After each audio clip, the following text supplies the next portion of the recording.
அல்லாஹ்வின் தூதரிடம் ஒரு இளைஞர் வருகிறார். வந்து ஒரு பெர்மிஷன் கேட்கிற, விபச்சாரம் செய்யறதுக்கு எனக்கு அனுமதி தாங்க.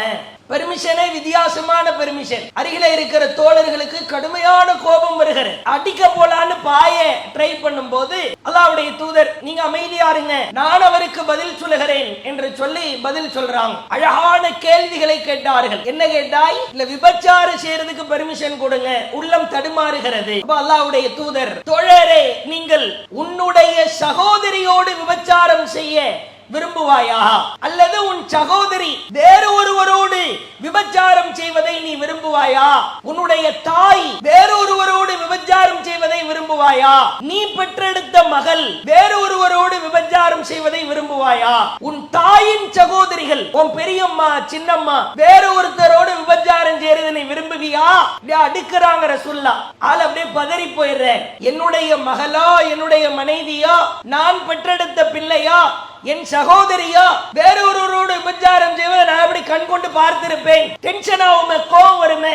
அல்லாஹ்வுடைய தூதர் சொன்னார்கள், நீ அதற்குத்தானே அனுமதி கேட்கிறாய்? நீ ஒரு பெண்ணோடு விபச்சாரம் செய்கிற பொழுது அந்த பெண் வேறு ஒருவரின் மகளா இருப்பார், சகோதரியா இருப்பார், மனைவியா இருப்பார். உங்க அக்கா, தங்கச்சி, உன் மக, உன் மனைவி, உன் மாமி, பெரியம்மா, சின்னம்மா, அவரோடு நீ எப்படி வேறு ஒருவர் விபச்சாரம் செய்வதை வெறுப்பாயா? மற்ற பெண்களும் அப்படித்தானே என்று சொல்லி நான் நேர் வழி நடக்கணும், அல்லாஹ்வுக்கு பயந்து நடக்கணும்னா நீ அல்லாஹ் கிட்ட அப்ளிகேஷன் வைக்கணும். அஸ்ஸலாமு அலைக்கும் வரஹ்மத்துல்லாஹி வபரகாத்துஹு. கண்ணியம் நிறைந்த எல்லாம் வல்ல ஏக இறைவனின் அடியார்கள, அன்பார்ந்த மாணவர்கள, தமிழ்நாடு தௌஹீத் ஜமாத் காஞ்சிபுரம் மாவட்டம் சார்பாக எதிர்கால சந்ததியினரை இஸ்லாமிய பற்றோடும் கல்வியில முன்னேறக்கூடிய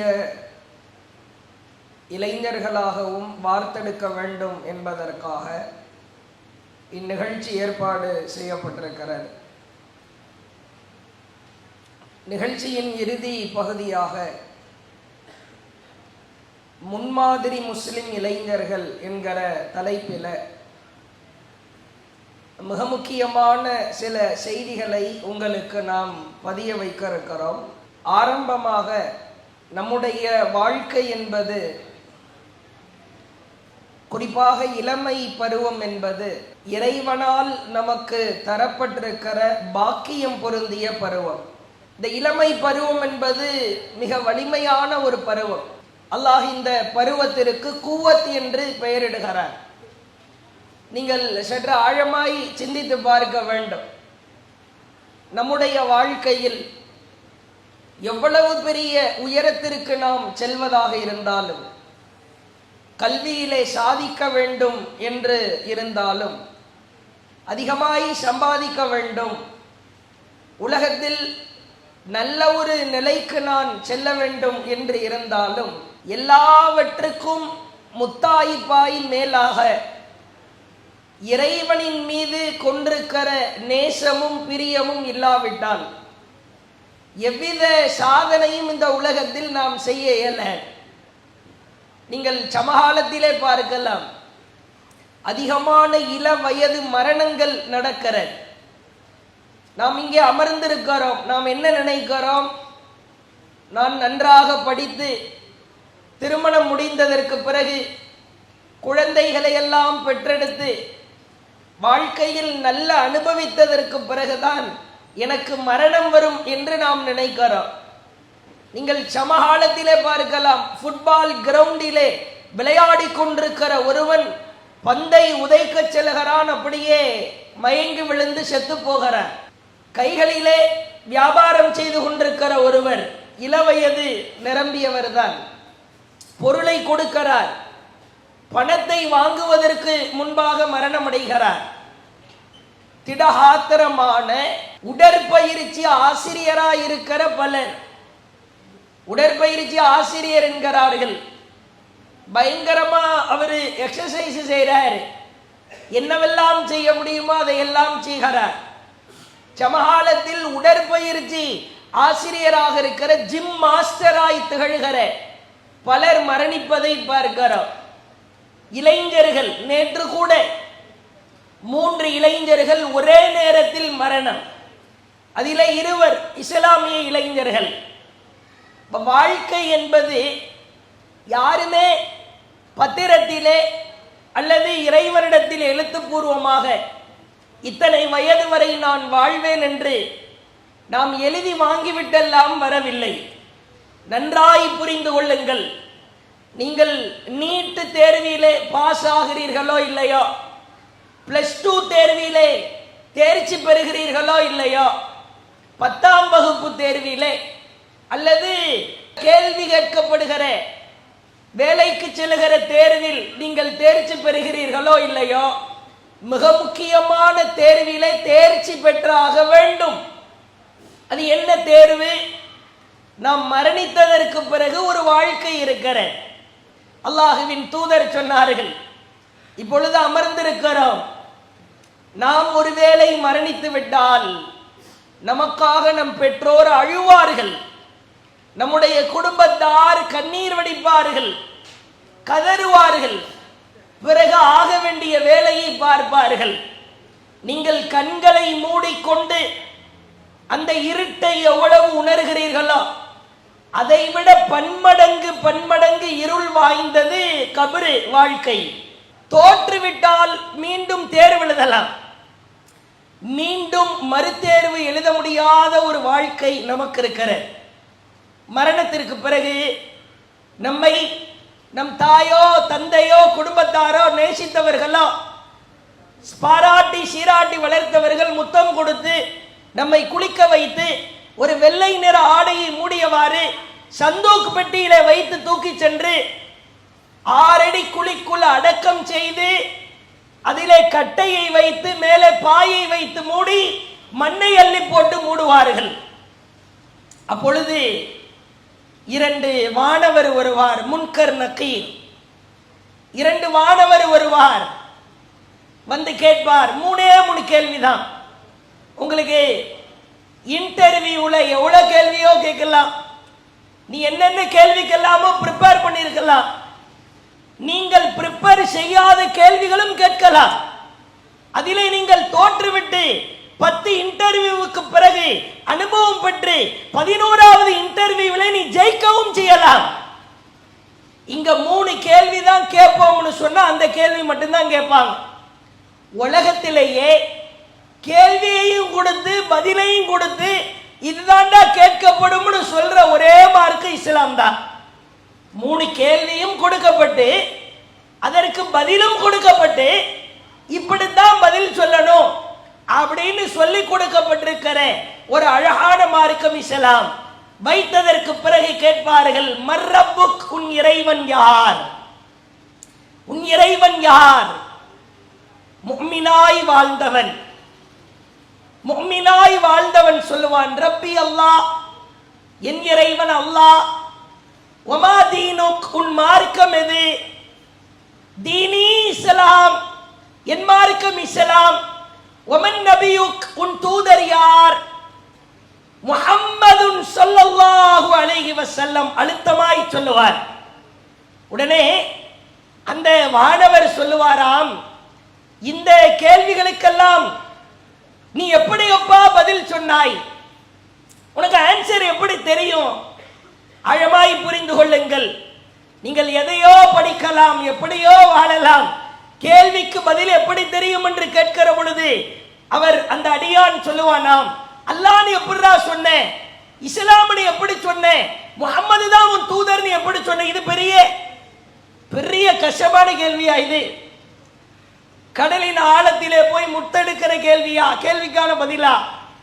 அவர் சொல்லுவாராம், கராத்து கிதாபல்லா, அல்லாஹ்வின் வேதத்தை நான் படித்திருக்கிறேன், வஸத்தக்து, அதுபடி வாழ்ந்தும் இருக்கிறேன்.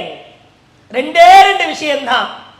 அல்லாஹ்வுடைய வேதத்தை நீ படிச்சிருக்கணும், அதுபடி வாழ்ந்திருக்கணும். கெட்ட அடியானாக இருந்தால் அவரிடத்திலே கேட்கப்படுமான், முஸ்லிம் தான், மர்ரப்புக், உன் இறைவன் யார் என்று கேட்பார்களாம். அதற்கு அவன் என்ன சொல்லுவான் தெரியுமா? ஐயோ ஐயோ, ஐயோ ஐயோன்னு அர்த்தம்.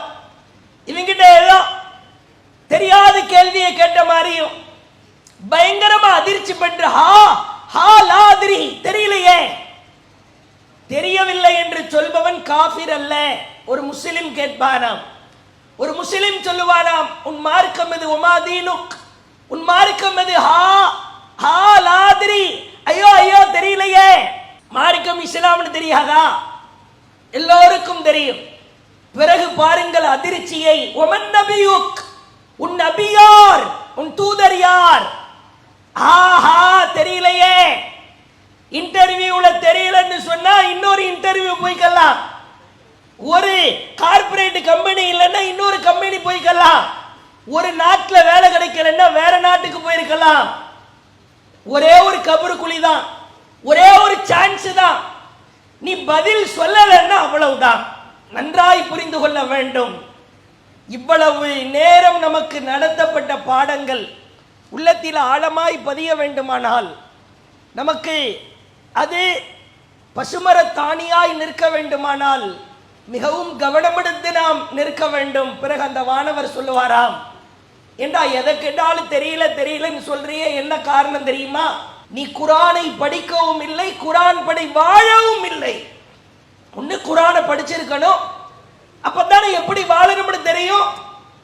சமகால இளைஞர்கள் மிக கவனமாய் இருக்க வேண்டும். இன்ஸ்டாகிராம்னு ஒரு அப்ளிகேஷன் இருக்கிறது. இது மாதிரி ஒரு கேவலமான கேடுகட்ட அப்ளிகேஷன் ஒண்ணும் கிடையாது. யார் யாரோடு வேண்டுமானாலும் பேசலாம், யார் எப்படி வேண்டுமானாலும் வாழலாம். ஒரு 12:30 நைட்டு பெட்ஷீட் குள்ள இருந்து லைட் வெளிச்சம் வருது. இவர் என்ன மக்காவுல ஓதுற காரியினுடைய கிராத்து கேட்கிறாரா, அல்லது பயானை கேட்டு உள்ளத்திற்கு அப்படியே உரமூட்டுறாரா? ஏதோ ஒரு சாட் பண்றார். சேட்டையிலேயே உச்சகட்ட சேட்டை, சாட்டிங் சேட்டை தான், மோசமான சேட்டை. யாரோடு வேண்டாலும் நீ பேசலாம். உனக்கு 12 மணி, நியூசிலாந்துல இருக்கிறவனுக்கு காலையில 10 மணி, நியூசிலாந்துல இருக்கிறவளோடு தொடர்பு இருக்கிற. சமீபத்திலே விருதுநகர் மாவட்டத்திலே ஒருவன் இஸ்லாமிய இளைஞன் தான், கூலி வேலை பார்க்கிறான்.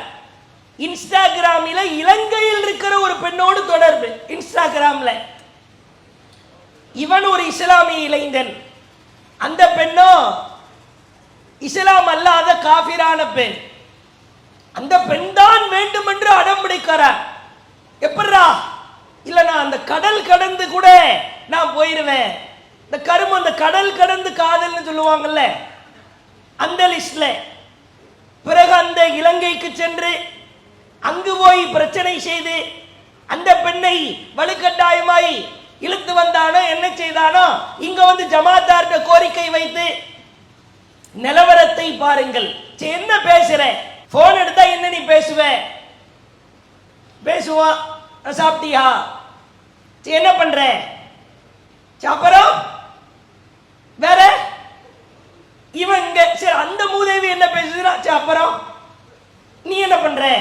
வேற வேற என்னடா இருக்கு உங்க 2 பேருக்குள்ள? வேற என்ன இருக்கு? நீங்க என்ன குடும்பம் நடத்தி கரண்ட் பில் கட்டுறீங்களா, அல்லது வீட்டுக்கு வாடகை கொடுக்க போறீங்களா, அல்லது வேற எதுவும் உங்களுக்கு இருக்கு? வேற ஒண்ணு கருமம் இல்ல. அடுத்த அவ்வளவுதான். அடுத்த அல்லாஹ்வுடைய தூதர் சொன்னதுதான் நடக்கும். ஒரு ஆணும் பெண்ணும் தனித்திருந்தால் அடுத்ததாய் ஷைத்தான் இருப்பான் என்று எந்த ஃபார்முலாவை சொன்னார்களோ அடுத்த அவ்வளவுதான். அந்தரங்கத்தை பற்றி பேச ஆரம்பிப்பாய், அசிங்கத்தை பற்றி பேச ஆரம்பிப்பாய். அல்லாஹ்வின் தூதர் சொன்னார்கள், அல்ல ஐனானி தஸ்னியான் வல் யதானி தஸ்னியான் வல் ரிஜுலானி தஸ்னியான். விபச்சாரம் என்பது கண்ணும் செய்யும், நாவும் செய்யும், காதும் செய்யும். எப்படி? நீ அசிங்கத்தை பார்ப்பது கண் செய்கிற விபச்சாரம், அசிங்கமாய் பேசுவது காது வாய் செய்கிற விபச்சாரம், அசிங்கத்தை கேட்பது காது செய்கிற விபச்சாரம். விபச்சாரம்னா அதுல பல வகை இருக்குது. அல்லாஹ் குர்ஆனிலே சொல்கிறான், வலா தக்ரபுல் ஃபவாஹிஷ் மா லஹர மின்ஹா வ மா பத்தன். அருவருப்பான காரியத்தில் வெளிப்படையாகவோ மறைமுகமாகவோ நெருங்காதே. ஒரு புள்ளி விவரம் சொல்கிறது, ஆபாசத்தை, அசிங்கத்தை இணையத்திலே பார்ப்பவர்களின் பட்டியலிலே இளைஞர்கள் அதிகமாக இருக்கிறார்கள். ரூமுக்குள்ள போய் உட்கார்ந்து கொள்கிறான், யாருக்குமே தெரியாம பார்த்து கொண்டிருக்கிறான். எப்படி? அப்துல்லான்னு பேர், டே அப்துல்லா அப்படின்னு அம்மா சவுண்ட் வந்தா பதறான். இங்க பார்த்த எல்லா படத்தையும் ஆல் டெலீட் கொடுத்துறான். நீங்க ஆல் டெலீட் கொடுத்துருவேன், அல்லாஹ் அந்த ஆல் சேவ் கொடுத்துருவான். நீ என்னத்தை எல்லாம் பார்த்த, எத்தனை நிமிஷம் பார்த்த, எப்படிப்பட்ட வீடியோக்களை பார்த்தாய்?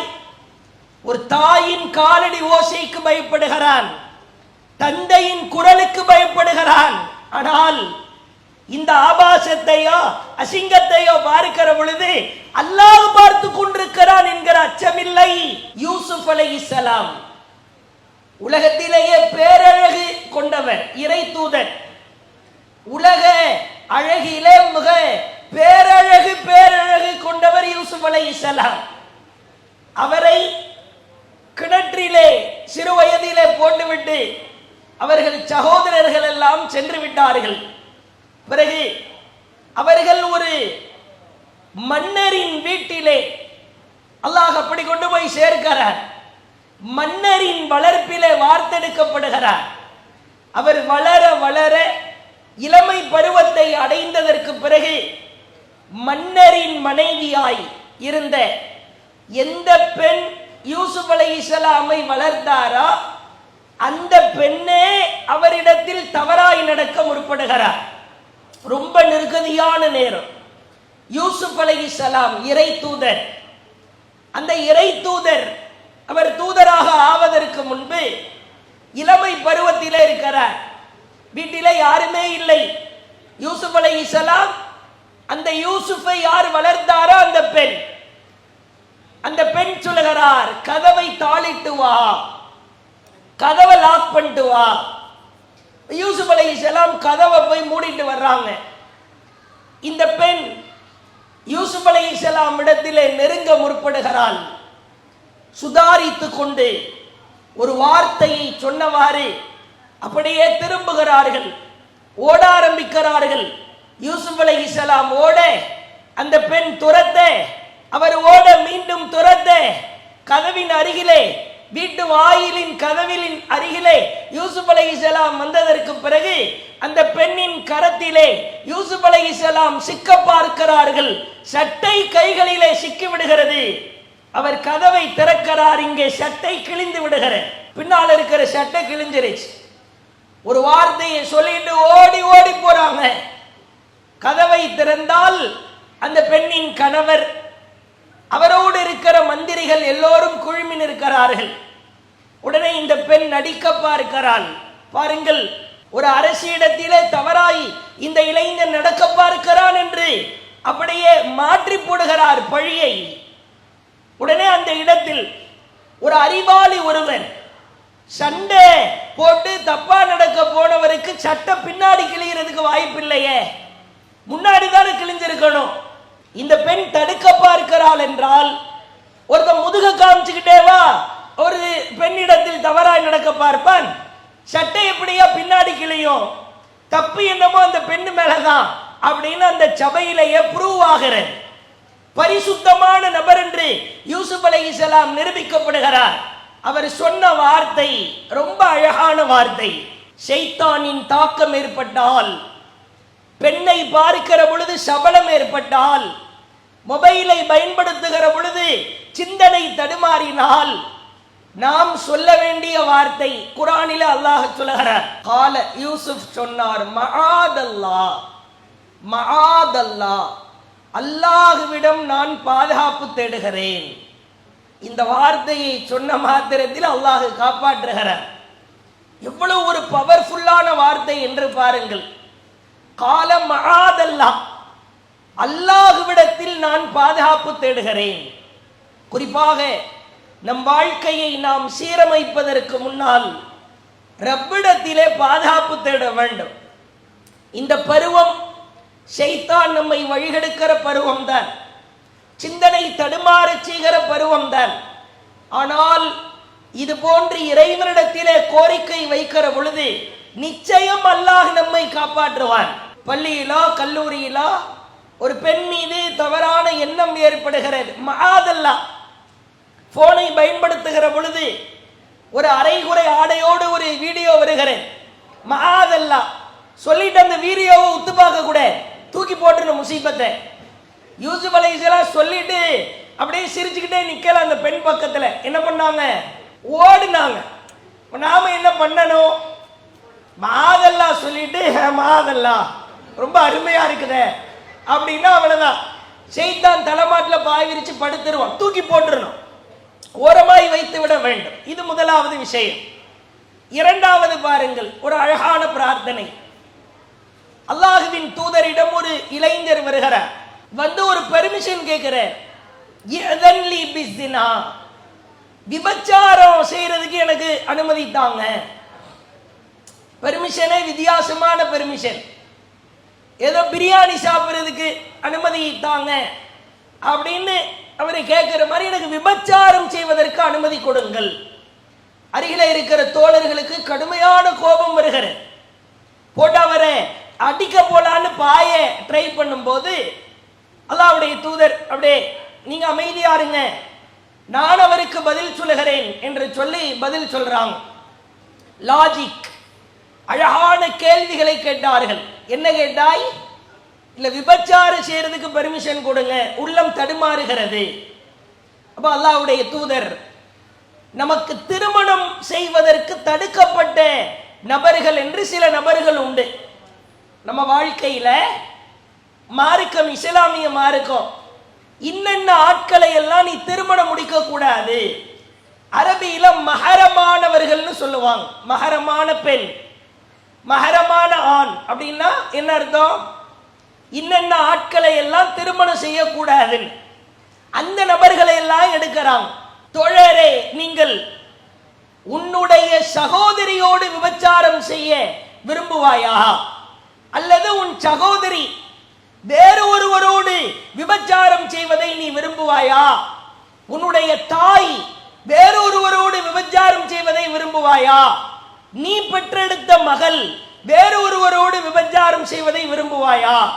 உன்னுடைய மாமி, அத்தா கூட பிறந்த அக்கா தங்கச்சி, மாமி மஹரம், உன்னுடைய மாமி வேறு ஒருவரோடு விபச்சாரம் செய்வதை விரும்புவாயா? உன் தாயின் சகோதரிகள், உன் பெரியம்மா, சின்னம்மா வேறு ஒருத்தரோடு விபச்சாரம் செய்யறது நீ விரும்புவியா? உன் பாட்டி, பாட்டியை கல்யாணம் பண்ண முடிய மஹரம், உன்னுடைய பாட்டி வேறு ஒருவரோடு விபச்சாரம் செய்வதை விரும்புவாயா? இப்படியா அடுக்கிறாங்க ரசூலுல்லாஹ். ஆள் அப்படியே பதறி போயிடுறேன். என்னுடைய மகளா, என்னுடைய மனைவியா, நான் பெற்றெடுத்த பிள்ளையா, என் சகோதரியா வேறு ஒருவரோடு விபச்சாரம் செய்வதை நான் அப்படி கண் கொண்டு பார்த்திருப்பேன். டென்ஷன் ஆகுமே, கோபம் வருமே. அல்லாஹ்வுடைய தூதர் சொன்னார்கள், நீ அதற்குத்தானே அனுமதி கேட்கிறாய்? நீ ஒரு பெண்ணோடு விபச்சாரம் செய்கிற பொழுது அந்த பெண் வேறு ஒருவரின் மகளாயிருப்பார், அந்த பெண் வேறு ஒருவருக்கு சகோதரியாயிருப்பார், அந்த பெண் வேறு ஒருவருக்கு மனைவியாயிருப்பார், அந்த பெண் வேறு ஒருவருக்கு மாமியாயிருப்பார், அந்த பெண் வேறு ஒருவரின் சின்னம்மா பெரியம்மாவா இருப்பார். உங்க அக்கா தங்கச்சி, உன் மக, உன் மனைவி, உன் மாமி பெரியம்மா சின்னம்மா, அவரோடு நீ எப்படி வேறு ஒருவர் விபச்சாரம் செய்வதை வெறுப்பாயா? மற்ற பெண்களும் அப்படித்தானே என்று சொல்லி ஒரு 3 அழகான வார்த்தையை கற்றுக் கொடுக்கிறாங்க. அருகிலே வருகிறார்கள். அவர் உள்ளத்திலே கை வைத்து, அல்லாஹும் மக்ஃபிர் தம்பஹு, இறைவா இவர் பாவத்தை மன்னித்து விடு, வதஹிர் கல்பஹு, இவர் உள்ளத்தை பரிசுத்தப்படுத்து, வஹஸ்ஸின் ஃபர்ஜஹு, இவர் கற்பை பாதுகாத்து விடு. ரொம்ப முக்கியம். நான் நேர் வழி நடக்கணும், அல்லாஹ்வுக்கு பயந்து நடக்கணும்னா நீ அல்லாஹ் கிட்ட அப்ளிகேஷன் வைக்கணும்.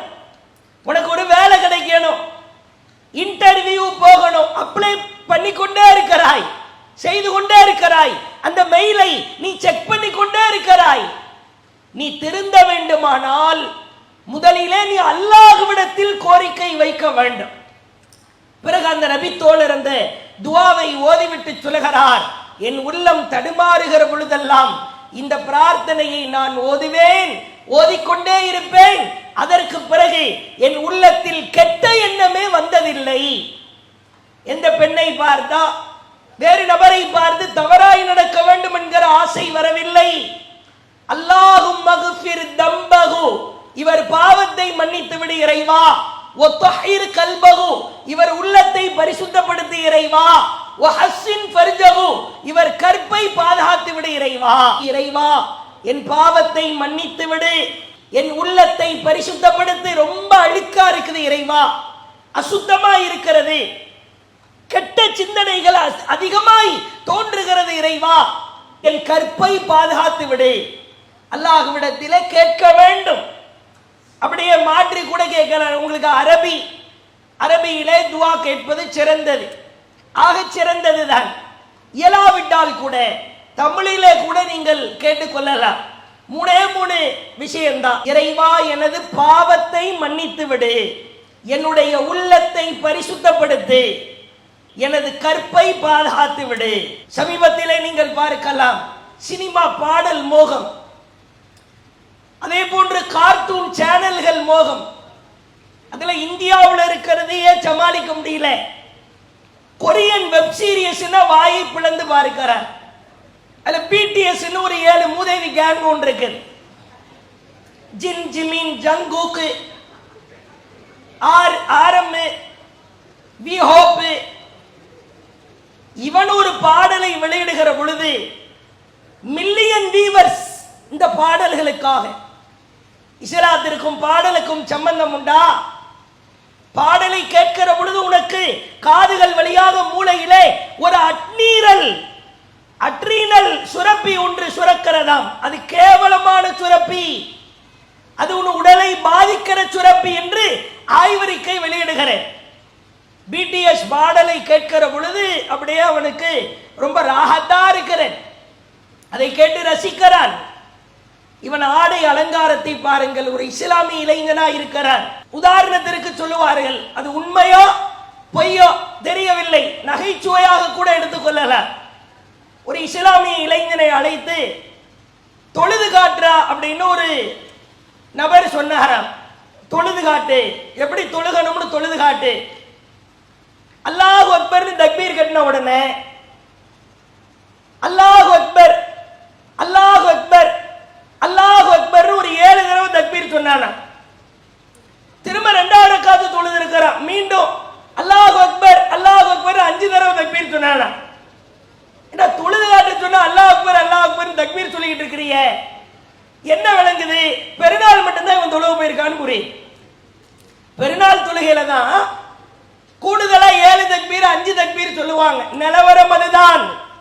நீ கல்வியிலே சாதிக்க வேண்டும், +2 ஜெயிக்க வேண்டும், லட்சக்கணக்கிலே பணம் வாங்க வேண்டும், சம்பாதிக்க வேண்டும், அதெல்லாம் சரி. ஃபஜ்ர் தொழாம தூங்கலாமா? ஃபஜ்ர் தொழாமல் குரட்டை விடலாமா? பால ஷைத்தான் ஃபி உதுனி, எவன் ஃபஜ்ர் தொழுகையை தொழவில்லையோ அவன் காதிலே ஷைத்தான் சிறுநீர் கழிக்கிறான். அல்லாஹ்வுடைய தூதர் சொன்னாங்க, ஃபஜ்ர் தொழாம தூங்கிட்டா காதில ஷைத்தான் ஒன் பாத்ரூம் போறான். அதுக்குன்னு காலையில எந்திரிச்சவன காது ஈரமா இருக்கான்னு தடவி பார்க்க கூட. அந்த அர்த்தத்தில் சொல்லல ரசூல்லா, நீ அவ்வளவு மோசமானவன்.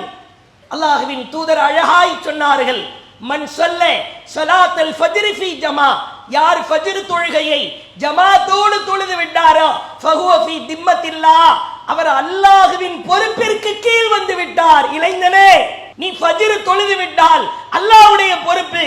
உன் +2 பாஸ் ஆவது அல்லாஹ் பொறுப்பு, நீ மதிப்பெண் எடுப்பது அல்லாஹ் பொறுப்பு, நீ வேலைக்கு செல்வது அல்லாஹ் பொறுப்பு, நீ வேலையிலே கை நிறைய சம்பளம் வாங்குவது அல்லாஹ் பொறுப்பு. ஃபஜ்ர் தொழுதியா? நீ ஃபஜ்ர் தொழுதா அல்லாஹ்வுடைய பொறுப்பிற்கு கீழ் வந்து விடுகிறாய். ஃபஜ்ரை நிறைவேற்றுகிறாரா? இளைஞன் நிறைவேற்றுகிறானா? யோசித்து பாருங்கள். அல்லாஹ்வின் தூதர் காலத்தில் இளைஞர்கள் ஃபஜ்ர் தொழுகையை ஷஃப்களிலே அலங்கரிப்பவர்களாய் இருப்பார்கள். சபதம் இருக்க வேண்டும். இன்று முதல் ஒவ்வொருவரும் சபதம் இருக்க வேண்டும். இன்ஷா அல்லாஹ் இந்த நாள் பொழுதிலிருந்து நான் ஃபஜ்ர் தொழாதவனாயிருந்தால் ஒரு நாள் கூட விடுபட மாட்டேன், சாகிற வரைக்கும் ஃபஜ்ர் தொழுகையை விடமாட்டேன். சபதம் இருக்க வேண்டும். தயவு செய்து அடுத்தவர்களை பார்க்காதீர்கள், இறுதியாய் பாருங்கள். அடுத்தவனையோ அந்நியனையோ பார்க்காதீர்கள். ஒரே ஒரு விஷயத்தை ஆழமாய் புரிந்து கொள்ளுங்கள். நாம் வாழுகிற இந்த மார்க்கம் இந்த மார்க்கத்தை விட சிறந்த மார்க்கமோ கண்ணியமான மார்க்கமோ உலகத்தில் இல்லவே இல்லை. இதை அழுத்தமாய் பதிய வையுங்கள். நீ அடுத்தவனை பார்க்கிறாய், அந்நியனை பார்க்கிறாய், அவன் போடுகிற ஆடையை பார்க்கிறான். இளைஞனுடைய அலங்காரத்தை பாருங்கள், ஃபுல்லா இங்கே மூளையில ஒண்ணு ஏற மாட்டேங்குது. ஆனா கட்டிங்க ஃபயர் கட்டிங்க, ஒன் சைடு கட்டிங்க, டபுள் சைடு. நம்மள ஆம்லேட்ல தான் ஒன் சைடு டபுள் சைடுலாம் கேள்விப்படுறோம். திடீர்னு குருவி கூடு கட்டி இருக்குது, பல நாள் கூடுகளா இருக்கிறது. மேல இடுப்புக்கு மேல ஒரு Dress, இடுப்புக்கு கீழே. இப்படியே தொழுகைக்கு வருவான் பாருங்க, அதான் பெரிய ரோதனையா இருக்கு, வேதனை. தொழுகையில சஃப்ல நிப்பான், யதார்த்தமா வந்துருவேன். பின்னால நிக்கிறவர் அவ்வளவுதான், இடுப்புக்கு கீழே தான் இருக்கும், இந்த இடுப்பு எலும்புல தான் நிற்கும் பேண்ட். சஜதா போகும்போது பின்னால் இருக்கிறவனுக்கு கண்குளிர்ச்சி தான். குர்ரத்தாயின் அடுத்தவனை பார்க்கிறாய். என் தூதர் என்ன சொன்னார்? தரையில ஆடை உரசுகிறவனை அல்லாஹ் பார்க்க மாட்டான், அல்லாஹ் பார்க்க மாட்டான். உன் ஆடை தரையில உரசுகிறதா, எடுத்து ஓரமாய் போடு. உன்னை அடுத்தவன் என்னடா ட்ரெண்டிங்ல பேண்ட மடிச்சு விட்டுருக்க, ஆமாடா பேண்ட மடிச்சு தாண்டா விடுவேன். எனக்கு என் தூதர் சொல் தான் முக்கியம். அதை கேவலமாய் இருந்தாலும் அசிங்கமாய் இருந்தாலும் அதைத்தான் நான் செய்வேன். சமகால இளைஞர்களை பாருங்கள், அல்லாஹ் காப்பாற்ற வேண்டும். சாக்கடையிலே போடக்கூடிய விஷயங்களை எல்லாம் வாயிலே போடுகிறான். போதையில இளைஞர்கள் மூழ்கி கிடக்கிறார்கள். சின்னோண்டு ஒரு தலவாணி, பஞ்சு தலவாணி மாதிரி ஒன்று இருக்கு, கையில வச்சு தடவிக்கிட்டே இருக்கிறான். ஒரு பதம் வர்ற வரைக்கும் தடவுறான். சுப்ஹானல்லாஹ், அவ்வளவு நாத்து அடிக்குது. எடுத்தபடியே ஒரு உருண்டை மாதிரி உருட்டிக்கிறான், அல்லது தலவாணி மாதிரி பாக்கெட்டாவே கொடுக்கிறானே, அப்படியே உதட்டை இழுக்கிறான். இந்த கபரிஸ்தான்ல ஜனாசா வச்சு மண்ணெல்லி போட்டு மூடுற மாதிரி கொஞ்சம் கொஞ்சமா அப்படி தள்ளி விட்டுக்கிறான். உதட அப்படியே பைபாஸ் சர்ஜரி பண்ண மாதிரி வீங்கிறது. குளிர் உதடு என்கிறான். குளிர் உதடா இதற்கு பெயர்? நாட்ட உதடு. அல்லாஹ்வின் தூதர் சொன்னார்கள், யார் மையஷ்ரபுல் முஸ்கிர், இந்த உலகத்தில் போதையை உண்ணுகிறானோ, ஐயஸ்கியஹு மின் தீனத்தில் கபால், நாளை மறுமையில் அல்லாஹ் தீனத்தில் கபால் என்கிற உணவை கொடுப்பான். தீனத்தில் கபால் பேர் நல்லா ஞாபகம் வச்சுக்கோங்க. உங்க இஸ்லாமிய நண்பர்கள் யாராவது போதையை உட்கொண்டாலோ சாப்பிட்டாலோ அவனுக்கு தீனத்தில் கபால் கிடைக்க போகிறேன், அல்லாஹ் காப்பாத்தன். ஒமா தீனத்தில் கபால், தீனத்தில் கபால் என்றால் என்ன? நபித்தோழர்களுக்கே தெரியல, புது ஃபுட்டா இருக்குது. அப்ப அல்லாஹ்வுடைய தூதர் சொன்னார்கள், தீனத்தில் கபால்னா என்ன? பிரியாணியா, ஜூஸா, சாத்துக்குடி ஜூஸா? அல்லாஹ்வுடைய தூதர் சொன்னார்கள், அருக்கு அஹ்லின் நார் உசாரத்து அஹ்லின் நார், நரகவாசிகளை நரகத்திலே வெப்பத்திலே போட்டு பொசுக்குகிற பொழுது அவர்களின் தோளும் சதையும் நெருப்பிலே படுகிற பொழுது சீலும் சலமுமாய் வடியும். அத அல்லாஹ் ட்ரம்மா சேவ் பண்ணி வச்சிருப்பான். இதுக்கு பேர் தான் தீனத்தில் கபால். இப்ப குடிடா, அப்படியே கைய வச்சு தடவும் சுருன்னு ஏறிச்சுல்ல, இப்ப குடி. ட்ரம்மா வாயில ஊற்றுவான் அல்லாஹ். ஒரு இஸ்லாமிய இளைஞன் நெஞ்சை தொட்டு கேட்டுப்பார், இந்த வாயால் அஷ்ஹது அன் லா இலாஹா இல்லல்லாஹ் வ அன்ன முஹம்மதர் ரசூலுல்லாஹ் என்று சொன்ன இந்த நாவினால், இந்த வாயினால் போதை தருகிற அசுத்தத்தை நீ சாப்பிடலாமா? அது உனக்கு அனுமதிக்கப்பட்டதா? போதை தருகிற பொருட்களை எவன் உண்டானோ அவன் இந்த உலகத்திலே ஆண்மையுள்ளவனாகவும் ஆக முடியாது, ஆளுமை உள்ளவனாகவும் ஆக முடியாது. இதை அழுத்தமாய் பதிய வைத்துக் கொண்டு சுருக்கமாய் சொல்லி முடிக்கிறேன். மார்க்கப்பற்று அதுதான் வெற்றியை பெற்று தரும். கபிரிஸ்தானிலே வைத்ததற்கு பிறகு நீ 3 கேள்விக்கு பதில் சொல்லணும். 3 கேள்விக்கு பதில் சொல்லணும்னா உண்மையான இஸ்லாமியனா வாழணும்.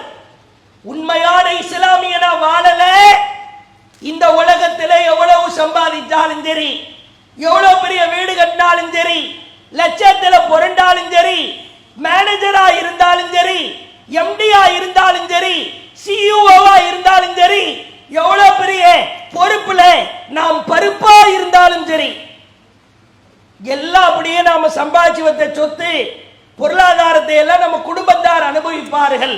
மரணித்ததற்கு பிறகு நாம் வேதனையை மட்டுமே அனுபவிக்க நேரிடும். இறுதியாய் ஒரே ஒரு சம்பவம். அல்லாஹுவின் தூதர் காலத்தில் ஆசிம் பின் சாபித் என்கிற ஒரு நபி தோழர் இஸ்லாத்திற்காக வாழ்ந்து இஸ்லாத்திற்காகவே மரணித்தார். அல்லாஹுவிற்காக வாழ்ந்தார். அவரு ரசூல் ஸல்லல்லாஹு அலைஹி வஸல்லம் அவங்க அவரை ஒரு உளவு படையா அனுப்பி வைக்கிறாங்க. அப்ப உளவு சென்ற பொழுது எதிரிகளிடத்திலே மாட்டிக்கொள்கிறார். எதிரிகள் பிடித்து விட்டார்கள். ஏற்கனவே எதிரி குரூப்பிலே இருந்த ஒருவரை இந்த ஆசிம் போர்க்களத்திலே கொன்றிருந்தார். எதிரி கையில மாட்டின உடனே ஆசிம் அவர்களை எதிரிகள் கடுமையான முறையில் அவரை வதைத்து கொன்று விட்டார்கள்.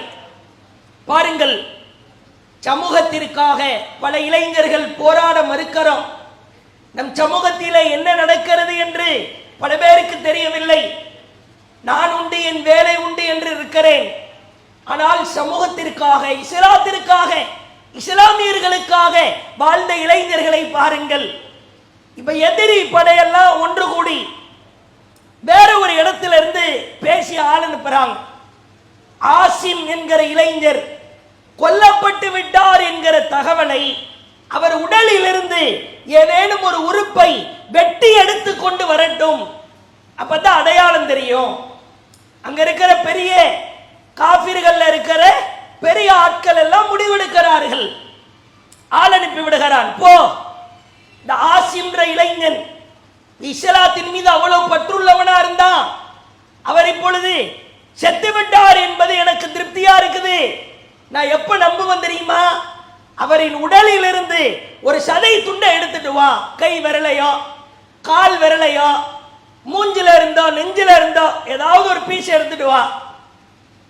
எதிரி படை அனுப்பிவிட்ட அந்த உளவாளிகள் வருகிறார்கள். ஆசிம் அவர்களின் ஜனாசா பிரேதம் கிடக்கிறது. நெருங்குகிறார்கள். அல்லாஹ்வுடைய ஏற்பாட்டை பாருங்க.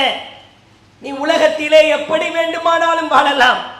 இறைவனுக்காக வாழ்ந்தால் அல்லாஹ் செய்கிற கண்ணியத்தை பாருங்கள்.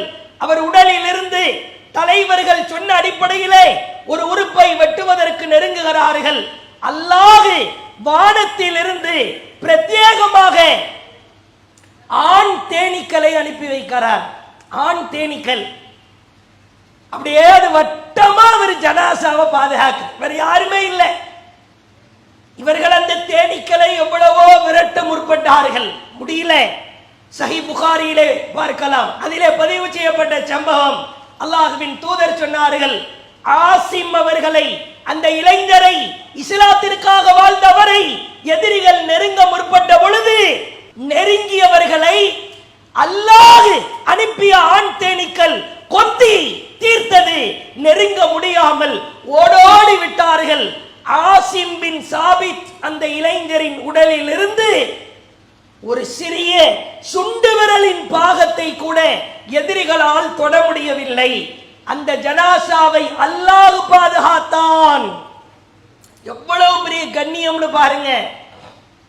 உலகத்திற்காக நீ வாழலாம், உலகத்திற்காக பணம் சம்பாதிக்கலாம், உலகத்தை நீ அனுபவிக்கலாம் என்று நினைக்கலாம். இறைவனுக்காக நம் வாழ்க்கை இல்லாவிட்டால் இவ்வுலகிலே ஜெயிப்பது போன்று தெரியும், ஆனால் தோற்று விடுவோம். இளைஞர்களே, சபதமேற்போம். நான் இனிமேல் அந்நிய பெண்ணோடு காதல் வலையிலே சிக்க மாட்டேன். போதை தருகிற பொருளை சாப்பிட மாட்டேன். என் நண்பர்கள் யாரேனும் உண்டால் அவர்களை தடுக்க முற்படுவேன். இன்று முதல் ஃபஜ்ர் தொழுகை உட்பட 5 நேர தொழுகையை பள்ளிவாசலுக்கு சென்றுதான் தொழுவேன். எனக்கு ஏதேனும் கஷ்டம் வந்தால், சிரமம் வந்தால், சோதனை வந்தால் என் இஸ்லாமிய மார்க்கத்தை உறுதியாய் கடைபிடிப்பேன் என்கிற சபதத்தை ஏற்று முன்மாதிரி முஸ்லிம் இளைஞர்களாக நாம் அனைவரும் மாறுவோம். இன்ஷா அல்லாஹ் நம்ம அனைத்து நம் சமூகத்தினுடைய வெற்றி, இஸ்லாமியர்களின் வெற்றி நாம் அனைவரும் இஸ்லாத்தை உறுதியாய் கடைபிடிப்பதில் தான் இருக்கிறது. அப்படிப்பட்ட இளைஞர்களாக, தொழுகையை நிறைவேற்றுகிற இளைஞர்களாக, கபரிலே கேட்கிற கேள்விகளுக்கு பதில் சொல்லுகிற இளைஞர்களாக அல்லாஹ் நம் அனைவரையும் ஆக்கி அருள் புரிவானாக. வாஹிரு தஅவானா அல்ஹம்துலில்லாஹி ரப்பில் ஆலமீன். அஸ்ஸலாமு அலைக்கும் வரஹ்மத்துல்லாஹி வபரகாத்துஹு. அல்லாஹு அக்பர், அல்லாஹு அக்பர்.